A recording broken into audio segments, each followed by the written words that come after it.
pemaparan pungta kita yang keenam. Namun terlebih dahulu, izinkan saya membacakan profil dari pembawa pungta kita malam hari ini. Beliau bernama lengkap Bapak Anselmus Sri Budiatmoko, yang biasa disapa dengan Pak Budi. Selamat malam, Pak Budi. Beliau adalah Selamat seorang karyawan malam. swasta yang berdomisili di Sidoarjo, Jawa Timur. Adapun aktivitasnya saat ini adalah beliau merupakan alumni LRP season yang kelima dan tergabung sebagai fasilitator LRP. Beliau juga bergabung dalam komunitas Ignatian, yaitu Komunitas Sahabat Yesus atau KSY, yang berada di Sidoarjo, Surabaya. Baik, silakan Pak Budi untuk pemaparan pungta keenamnya. Baik, terima kasih Bu Esther. Apakah suara saya terdengar? Terdengar, Pak? Oke, terima kasih. Saya akan coba share. Apakah sudah nampak di layar? Eh, Silakan, Pak Budi. Oke, Sudah, terima Pak. kasih. Baik, kita masuk ke pungta yang keenam. Ya, saya mengambil judulnya adalah konfirmasi atau peneguhan bahwa keputusan yang kita ambil itu adalah benar. Jadi pungta kita diambil dari Katekese Paus Fransiskus pada audiensi umum di tanggal 7 Desember tahun 2022. Baik, tapi sebelum itu saya ingin mengajak kembali eh, Romo, Bapak Ibu, dan teman-teman semuanya tentang perjalanan kita yang sudah kita kita lakukan, yaitu yang pertama adalah pungta pertama tentang pembedaan roh dan figur teladan kita, Santo Ignatius. Lalu kemudian kita diajak juga tentang pembedaan roh, unsur-unsurnya itu apa saja, tentang keakraban dengan Tuhan melalui doa, kontemplasi maupun juga diskresi, lalu juga tentang pengenalan diri. Lalu kita diajak juga untuk mendambakan sesuatu. Artinya di dalam proses itu ada sesuatu yang ingin kita dapatkan. Dari apa yang disampaikan, dambaan bisa kita anggap sebagai satu kompas atau tujuan yang akan kita tuju, dan ini adalah merupakan satu tanda kehadiran Tuhan. Dan yang pertemuan keempat kita mempelajari desolasi, mengerti desolasi, tentang kehancuran, tentang kesedihan, tentang ketidaknyamanan. Namun yang disampaikan adalah semuanya itu bisa dipakai sebagai peluang untuk kita bangkit dan kita bisa berkembang. Dan yang kemarin di pertemuan kita kelima dan yang kita sharingkan di dalam percakapan rohani kita malam hari ini tentang konsolasi. Tadi di uh, breakroom saya selalu dikatakan konsolasi, desolasi, konsolasi, desolasi merupakan proses yang nggak akan ada habisnya. Dan kita malam hari ini setelah semuanya, lalu kita akan eh, pertemuan malam hari ini kita akan mencoba menggali lebih dalam tentang eh, konfirmasi atau peneguhan. Karena semua yang kita pelajari di dalam perjalanan kami ini dari 1 sampai 5, menurut saya itu adalah tentang bagaimana kita mengambil keputusan. Dan keputusan itu tidak berhenti di satu eksekusi keputusan, tetapi kita juga harus eh, memperhatikan setelah keputusan itu bagaimana. Dan nanti yang di pungta yang terakhir kita akan ada tentang kewaspadaan. Jadi semua proses Kaminarkon Indigo tahun ini kita diajak untuk melihat dan diskusi dengan tokoh teladan kita yaitu Santo Ignatius. Tadi saya katakan bahwa apa yang kita pelajari, pengenalan kita tentang terminologi, pengetahuan, itu akan sangat membantu kita di dalam pengambilan satu keputusan. Jadi di dalam hidup kita pasti tidak akan lepas dari keputusan-keputusan, entah itu sederhana, kompleks, yang sulit. Nah, di sebelah kiri dalam paparan itu mungkin eh, keputusan-keputusan, pertimbangan-pertimbangan yang biasa kita lakukan dengan menggunakan nalar kita. Dan kita di dalam Kaminarkon Indigo tidak hanya mempertimbangkan hal-hal yang eh, pemikiran-pemikiran kita, tapi diajak juga untuk melihat pembedaan roh, perasaan, rasa itu. Dan di dalam katekesenya Bapak Suci mengatakan bahwa penting untuk tetap memperhatikan setelah kita mengambil satu keputusan, yaitu untuk menangkap tanda-tanda yang baik maupun yang tidak baik. Nah, tanda-tanda yang baik inilah yang perlu dikonfirmasikan atau didapatkan peneguhannya.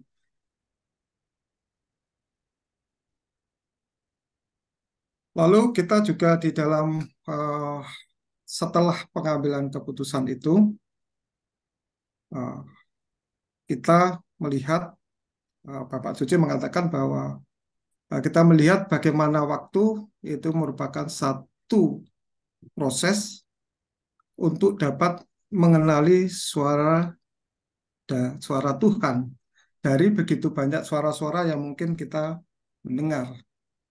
Di dalam beberapa sharing yang mungkin pernah saya alami di dalam, katakanlah di LRP itu kadang-kadang muncul satu pertanyaan. Apakah ini suara saya? Apakah ini suara Tuhan? Atau ini adalah suara-suara yang lain?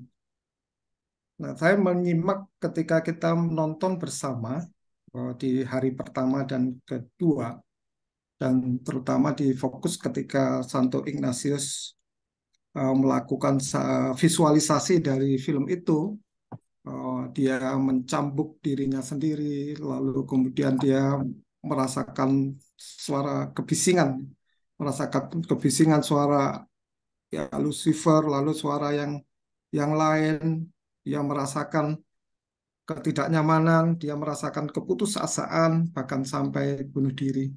Sehingga pada waktu tertentu dia sampai mengenali ada satu suara yang sungguh menggugah dia, yang menyadarkan dirinya bahwa apa yang dia lakukan mungkin tidak benar atau kurang tepat gitu. Divisualisasikan dengan seorang anak kecil, dan kemudian dia mengadakan percakapan-percakapan di situ.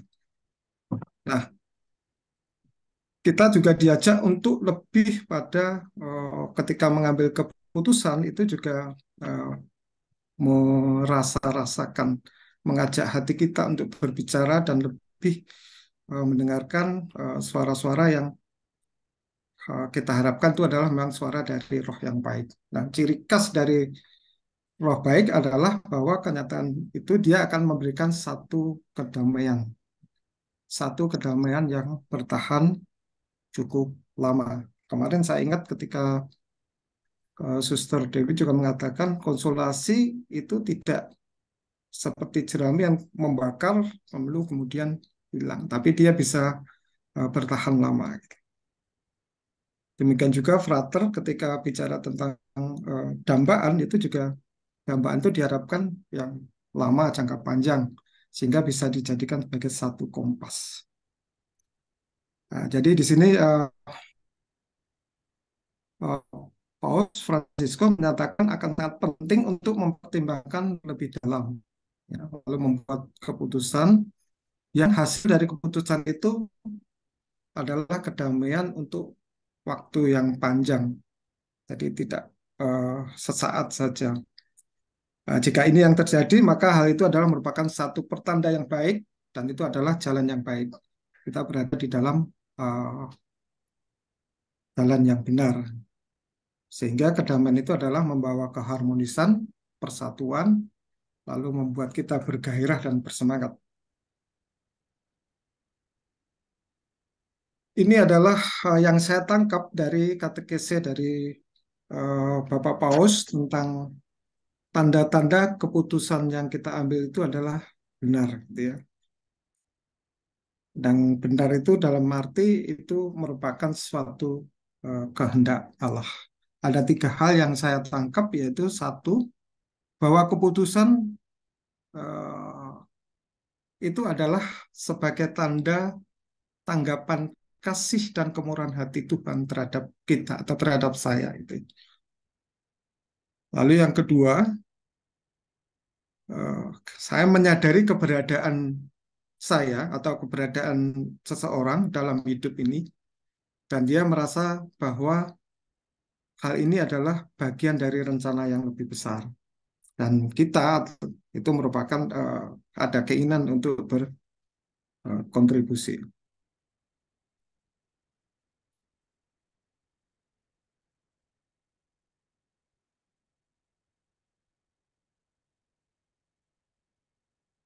Kemudian yang tiga adalah fakta untuk tetap bebas sehubungan dengan apa yang telah kita putuskan.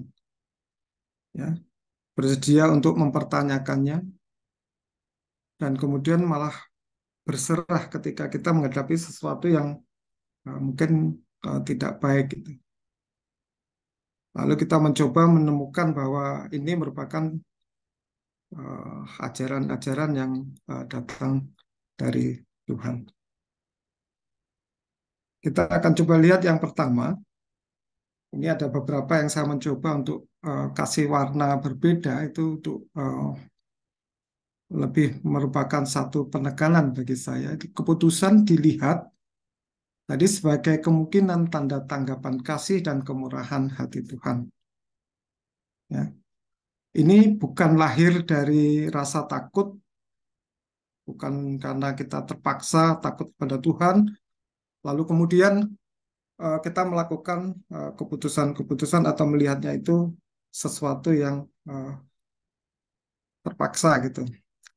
Jadi tanda bahwa keputusan kita benar itu kan karena muncul dari rasa syukur kita atas kebaikan yang kita terima dari Tuhan. Nah, rasa syukur ini menggerakkan hati kita untuk hidup bebas dalam hubungan atau relasi dengan Tuhan. Nanti kita lihat mengenai hidup yang bebas ini. Lalu tanda keputusan kedua yang benar itu adalah bahwa kita menyadari keberadaan kita di dalam hidup ini. Jadi kalau saya mengatakan ini adalah sesuatu yang memang harus saya lakukan. Ini adalah sesuatu yang harus memang saya hadapi. Ya. Lalu merasakan bahwa ini adalah memang bagian dari rencana Tuhan, rencana yang lebih besar. Lalu saya ingin melakukan sesuatu untuk ini. Nah, beberapa hal yang mungkin kita perhatikan atau kita highlighted di dalam hal ini adalah bahwa kita menemukan apa yang dicari setelah kita hidupnya teratur.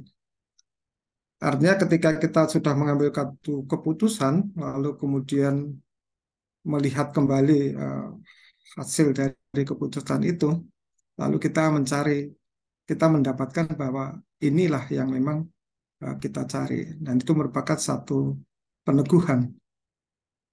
Lalu kemudian merasakan bahwa ada satu satuan integrasi yang berkembang dari mungkin berbagai banyak hal yang mungkin kita inginkan atau kita minati. Kemudian kita bisa membangun satu prioritas atau hierarki kepentingan yang mungkin lebih tepat. Dapat menjalani hidup ini dengan nyaman. Lalu ketika menghadapi satu kesulitan itu muncul satu energi atau ketabahan yang baru. Jadi kalau teladanan Santo Ignatius itu kalau menurut saya dia orang yang keras hati, lalu ketika dia satu mengambil satu keputusan, dia akan berpegang pada keputusan itu, dan itu dia rasakan ber- bertahan pada itu dan dia tidak merasakan eh, desolasi ya. Jadi ketika desolasi itu datang, dia akan telusuri kembali, lalu dia akan muncul satu desolasi. Jatuh, lalu bangun lagi, jatuh, bangun lagi. Sehingga dia mendapatkan satu ketegasan atau satu peneguhan bahwa apa yang dia lakukan adalah sudah di jalan yang benar. Lalu yang ketiga, tadi dikatakan bahwa fakta untuk tetap bebas sehubungan dengan apa yang telah diputuskan. Lalu bersedia untuk mempertanyakan, lalu bahkan berserah saat menghadapi kemungkinan penyangkalan, dan mencoba menemukan di dalamnya ajaran yang mungkin dari Tuhan. Jadi ini eh, lebih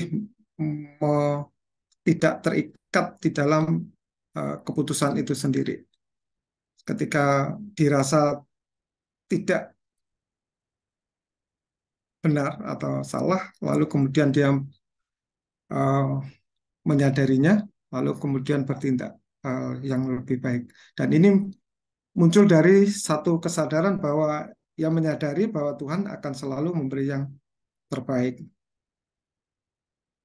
Lalu eh, langkah yang lain juga kita harus dapat melepaskan diri dari kemelekatan atau keinginan-keinginan yang mungkin eh, lebih kepada keinginan pribadi. Lalu mencintai dalam kebebasan dan takut akan Tuhan. Takut akan Tuhan bukan berarti bahwa eh, ketakutan itu karena Tuhan Maha Kuasa lalu takut, tapi lebih pada rasa hormat kita kepada Tuhan. Nah, saya sampaikan bahwa kita mencintai dalam kebebasan, karena Tuhan sendiri adalah menciptakan kita eh, dengan bebas ya, bahkan untuk berkata tidak. Bahkan di dalam sejarah, saya kadang-kala suka dari buku Scott Hahn yang mengatakan bahwa Allah yang Bapa yang selalu menepati janji. Kehendak bebas manusia yang selalu membawa pada dosa, penderitaan, tetapi tetap janji itu dipenuhi di dalam diri Tuhan. Lalu dari kebebasan ini kita menawarkan kepada Tuhan apa yang paling kita sayangi, itu adalah demi kepentingan terbaik kita. Hal ini akan memampukan kita untuk menjalani dengan cara terbaik dan dalam kebenaran. Sebagai rahmat yang telah Dia berikan kepada kita, sebagai tanda kebaikannya yang cuma-cuma, lalu mengetahui bahwa kita juga sebagai keseluruhan sejarah berada di tangannya yang maha murah. Maka kita semuanya adalah orientasinya kepada Tuhan yang akan mampu untuk mengusir kekhawatiran-kekhawatiran dan ketakutan kita. Bapak Paul juga mengutip dari surat Rasul Paulus pada Filipi, aku tahu apa yang kekurangan dan apa yang dari kelimpahan. Nah, lebih pada di ayat ke-13, segala perkara dapat kutanggung di dalam Dia yang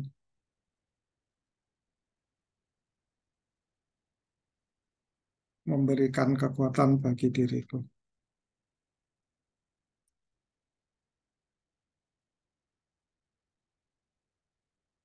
Saya ingin menyampaikan satu doa yang mungkin sangat populer dari latihan rohani 234. Ini lagunya juga ada. Ada 4 kata yang saya garis bawahi, yaitu ambillah, terimalah, kembalikan dan sekehendak hatimu. Dalam refleksi saya, 4 kata ini adalah kata aktif yang dari kita, yang kita berikan kepada Tuhan, apapun yang kita miliki. Lalu di balik kata ini adalah ada cukup itu bagiku. Saya melihatnya adalah bahwa Santo Ignatius, seperti yang tadi saya katakan, yang saya pelajari dan saya jadikan sebagai uh, panutan di dalam uh, kehidupan saya adalah bahwa di dalam kata ambillah, terimalah ini aktif tadi adalah ada satu keberanian untuk mau menerima segala konsekuensi yang ada. Lalu di balik itu dia tidak menyerah tetapi berserah mengandalkan kepada Tuhan. Saya rasa itu yang bisa saya sampaikan dan refleksi yang saya tawarkan atau saya sampaikan adalah yang pertama, setiap orang selalu mengambil keputusan di dalam hidup. Nah, saya mengajak bagaimanakah cara saya atau cara aku untuk mengambil keputusan penting. Apakah aku melakukan diskresi atau berdasarkan pertimbangan-pertimbangan ilmiah atau logika saja, atau naluri yang mengalir begitu saja. Lalu yang kedua, ketika aku sudah mengambil keputusan-keputusan penting itu, apakah aku tetap memperhatikan hal-hal yang baik dan yang tidak baik terkait keputusan itu untuk mendapatkan peneguhan dari pengambilan keputusan yang telah diambil. Lalu yang ketiga, eh, mengambil satu momen saat mengambil keputusan yang paling penting, melihat kembali prosesnya, mengamati peristiwa setelah keputusan diambil, merasakan konsolidasi dan disolidasi yang ada, serta melihat apakah aku telah memperoleh konfirmasi atau peneguhan atas keputusan tersebut. Jika ya, lewat peristiwa apa Tuhan memberikan konfirmasi kepadaku. Saya rasa itu, Romo, Bapak, Ibu, dan teman-teman sekalian yang bisa saya sampaikan. Selamat menjalani refleksinya. Waktu saya kembalikan ke Bu Esther. Baik, terima kasih banyak Pak Budi Atmoko atas pemaparannya mengenai tanda-tanda keputusan benar. Ibu Bapak, kita beri apresiasi untuk Pak Budi atas pemaparannya. Ya. Silakan memberikan reaction. Baik, terima kasih Pak Budi. Terima kasih Pak Budi. Ibu Bapak dan teman-teman terkasih, selanjutnya saya akan membacakan beberapa pengumuman. Yang pertama, Oke, mohon maaf Pak Budi, tolong screen sharingnya ditutup dulu. Terima kasih. ya, baik, saya akan membacakan beberapa pengumuman Bapak Ibu. Yang pertama, bagi Bapak Ibu yang berkenan memberikan sharing refleksinya, silakan dapat menuliskannya di WA Group yang sudah tersedia, juga di medsos masing-masing, di Instagram dengan hashtag Latihan Rohani Pemula, atau di Facebook Latihan Rohani Pemula. Kami tunggu sharing-sharing dari Bapak Ibu. Lalu yang kedua, pertemuan selanjutnya akan diadakan pada hari Sabtu, tanggal 3 Juni 2023, untuk pembacaan pungta yang terakhir. Bukan pertemuan terakhir, tapi pungta terakhir.